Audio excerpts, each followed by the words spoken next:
قربانی ایک عظیم عبادت ہے۔ قربانی ایک عظیم عبادت ہے اور بقرہ عید کے دن اللہ تعالیٰ کو قربانی سے بڑھ کر کوئی عمل زیادہ محبوب نہیں۔ مگر اصل سوال یہ ہے کہ قربانی کیا ہے، کس چیز کی قربانی دینی چاہیے اور ہماری نیت کیسی ہونی چاہیے۔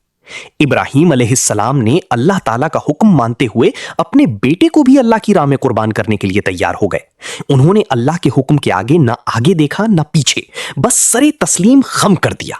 یہی اصل قربانی ہے، اللہ کے حکم کے سامنے اپنی خواہشات کو چھوڑ دینا۔ اب ذرا ہم اپنی نیت کو دیکھیں۔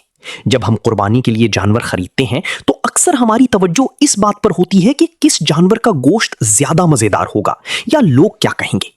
حالانکہ قربانی کا مقصد صرف گوشت حاصل کرنا نہیں بلکہ اللہ تعالیٰ کی رضا حاصل کرنا ہے۔ اگر آپ خالص نیت سے اللہ کا حکم پورا کرنے کے لیے قربانی کر رہے ہیں تو پھر جانور کوئی بھی ہو سکتا ہے۔ بکری کی قربانی بھی جائز ہے، بھیڑ کی بھی، بیل کی بھی اور بھینس کی بھی۔ ضروری یہ ہے کہ نیت خالص ہو۔ اگر خصی مہنگا ہے تو سادہ بکری کر لیجئے، اگر بڑا جانور آسانی سے میسر ہے تو اس میں حصہ لے لیجئے۔ اللہ تعالیٰ آپ کے مال یا جانور کی قیمت نہیں دیکھتا بلکہ آپ کی نیت دیکھتا ہے۔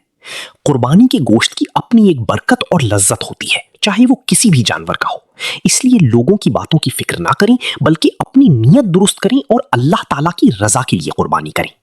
آج ہی دل میں پختہ نیت کر لیجئے کہ قربانی صرف اللہ کے حکم کی تعمیل کے لیے کرنی ہے، نہ کہ دکھاوے یا ذائقے کے لیے۔ السلام علیکم ورحمۃ اللہ وبرکاتہ۔ اللہ تعالیٰ مجھے بھی اور آپ سب کو اخلاص کے ساتھ قربانی کرنے کی توفیق عطا فرمائے۔ آمین۔